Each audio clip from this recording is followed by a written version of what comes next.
السلام عليكم ورحمة الله وبركاته.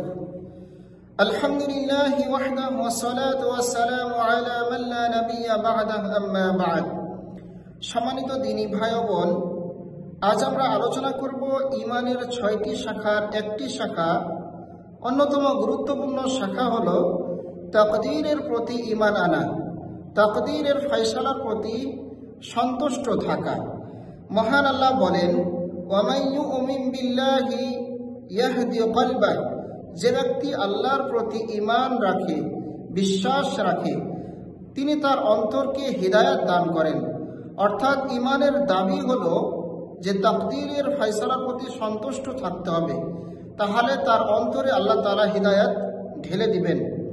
আল-কামা রাহিমাহুল্লাহ তিনি বলছেন যে আয়াতে যার আলোচনা করা হয়েছে ওই ব্যক্তির ব্যাপারে, সে হচ্ছে ওই ব্যক্তি যে বিপদ আপদ আসলে মনে করে তা আল্লাহর পক্ষ থেকে এসেছে, এর ফলে সে বিপদগ্রস্ত হয়েও সন্তুষ্ট থাকে এবং খুব স্বাচ্ছন্দ্যে বিপদকে খুব সহজে সে মেনে নেয়।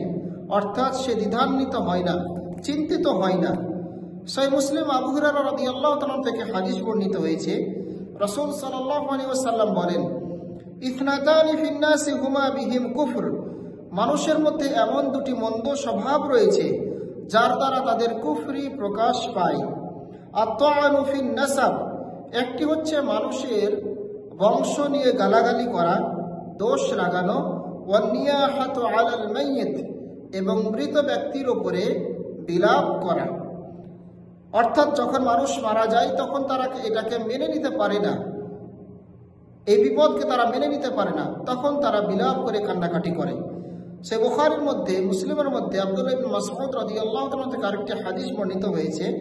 আল্লাহ রাসূল সাল্লাল্লাহু আলাইহি ওয়াসাল্লাম বলেন, লাইসা মিন্না মান দারাবাল হুদুদ ওয়া শাক্কাল জুয়ুব ওয়া দাআ বিদাওয়াল জাহিলিয়্যাহ, ওই ব্যক্তি আমাদের উম্মতের অনুসারী নয়, আমাদের দলভুক্ত নয়, যারা তাদের গালের আঁচড় দেয়, চপেটাঘাত করে, তারা তাদের জামার গলার বুক কাপড় ছিঁড়ে ফেলে এবং জাহিলি যুগের ন্যায় তারা চিৎকার চেঁচামেচি করতে থাকে, ক্রন্দন করতে থাকে।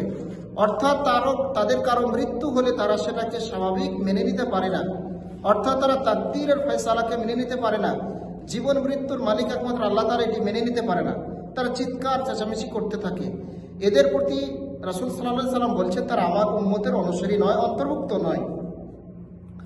আনাস রাদিয়াল্লাহু তাআলা থেকে একটি হাদিস বর্ণিত হয়েছে, ইদা আরাদাল্লাহু বিআবদিহিল খায়রা আজ্জালা লাহুল উকুবাতা ফিদ দুনিয়া, যদি আল্লাহ তাআলা কারো কোনো ব্যক্তির কল্যাণ করতে চান তাহলে তাকে দুনিয়াতে শাস্তি দিয়ে থাকেন, তার শাস্তি দুনিয়াতে ত্বরান্বিত করে দেন। ওয়া ইদা আরাদা বিআবদিহিশ শাররা আমসাকা আনহু বিযামবিহি হাত্তা ইওয়াফিয়া বিহি ইয়াওমাল কিয়ামাহ, যদি কোনো পাপাচারীকে আল্লাহ তাআলা শাস্তি দিতে চান তাহলে তাকে দুনিয়াতে পাকড়াও করেন না, দুনিয়াতে সে ইচ্ছা মতো পাপ করে থাকে যাতে করে তার শাস্তি আখিরাতে পরকালে তাকে পূর্ণতা দেয়া যায়।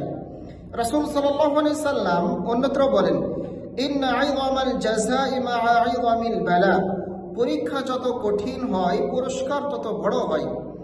ওয়া ইন্নাল্লাহ তাআলা ইযা আহাব্বা কওমান ইবতালাহুম, আল্লাহ তাআলা ওই জাতিকে পরীক্ষা করেন যে জাতিকে আল্লাহ তাআলা বেশি ভালোবাসেন। ফামান রাদিয়া ফালাহুর রিদা, যদি তারা সন্তুষ্ট থাকে সে পরীক্ষায় আল্লাহ তাদের প্রতি সন্তুষ্ট হয়ে যান।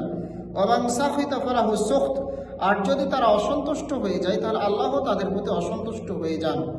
সুতরাং আমাদের তাকদীরের চূড়ান্ত ফয়সালা হয়ে আছে কখন বিপদ হবে, এজন্য আমরা উদ্বেগ উৎকণ্ঠায় না গিয়ে আল্লাহ তাআলার সাহায্য চাইব, এটাই আল্লাহ তাআলা আমাদের কাছ থেকে দেখতে চান। আসুন আমরা তাকদীরের ফয়সালাকে মেনে নেই, আল্লাহর প্রতি ঈমান আনি। আল্লাহ আমাদেরকে তৌফিক দান করুন, আমিন। সাল্লাল্লাহু ওয়া সাল্লাম আলা নবিয়িনা মুহাম্মদ ওয়া আলা আলিহি ওয়া সাহবিহি আজমাইন।